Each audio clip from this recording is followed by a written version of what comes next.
In 1860s, following the election of Abraham Lincoln, slave states began to secede. The Civil War between the Southern Confederation Army and the North Union Army were broke up. The burning issue that led to the disruption of the Union, however, was the debate over the future of the slave expansion.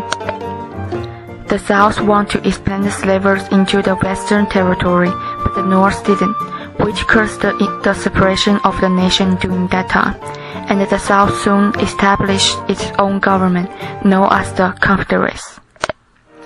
During the war, music played a major role not only in spreading of ideas but also inspired people at political rallies, helped recruit soldiers, accompany marches and fighting, and comfort soldiers' families at home. More artists start to experience their ideas and hopes about the war through music. More songs were written, adapted, sung in this time period than at any other time. The Civil War provided an excellent stage for the development of the music, because the music was not only played among the citizens but also the military. Many great composers like George F. Root, Julia Ward Howe, Daniel Elfman, and Harry Mackenzie created so many famous songs. These songs experience every aspect of the conflict and feeling toward the war.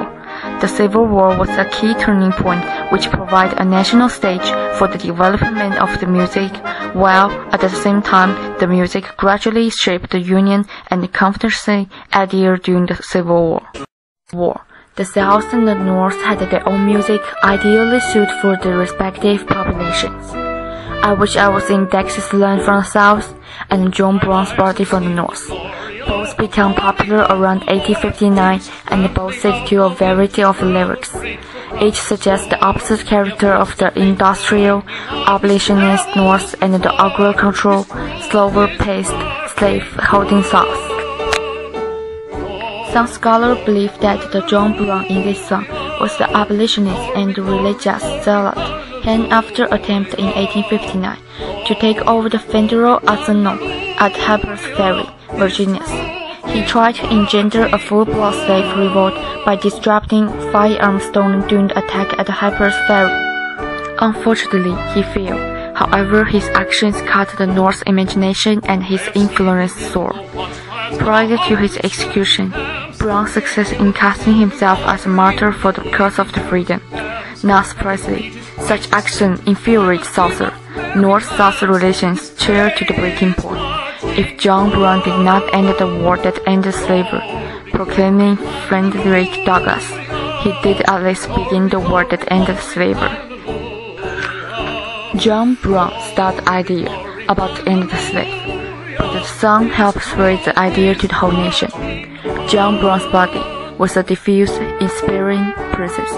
This salute to the abolitionist martyr memory offers a terse and memorable example of the creation of cultural nationalism. The most popular version of John Brown's Body was the Battle Hymn of the Republic, a hymn written by Julia Ward Howe in December of 1861 during the first year of the Civil War.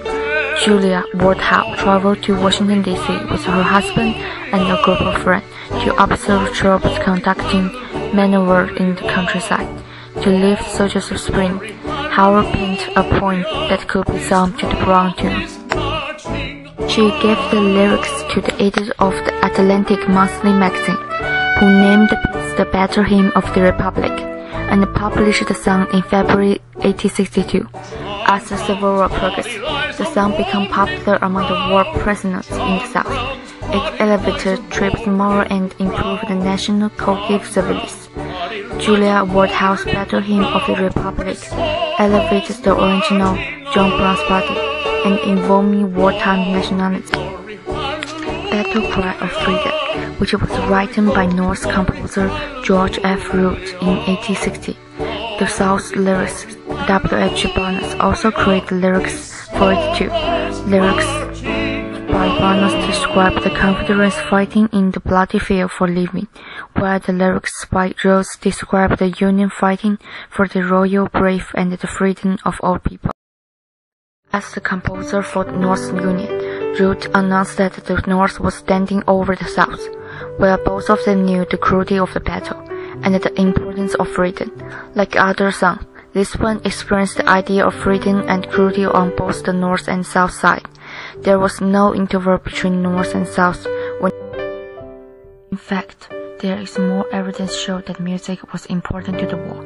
Abolitionist sentiments were expressed in songs by the Hutchinson family singer of New Hampshire, who used their popularity in 1840s to advance a number of causes, including women's rights, utopian community, and temperance, as well as fervent opposition to slavery. Soldiers sang sentimental tunes Lorena and orally about decent love. The slavers have their own traditional songs which express the hope of freedom. Follow the drink grunt, the word said godly, meaning follow the big deeper north to the underground real world and freedom. Frederick Douglass wrote in his autobiography that slavers will generally expect to sing as well as to walk. Maryland, my Maryland, celebrate secession of the nation. Music was played on the march, in camps, in winning battle. Armies marched to the heroic rhythm of drums, and often of brass bands. The fear and the tedious of sieges was eased by nightly band concert, which often featured requests shot from both sides of the line.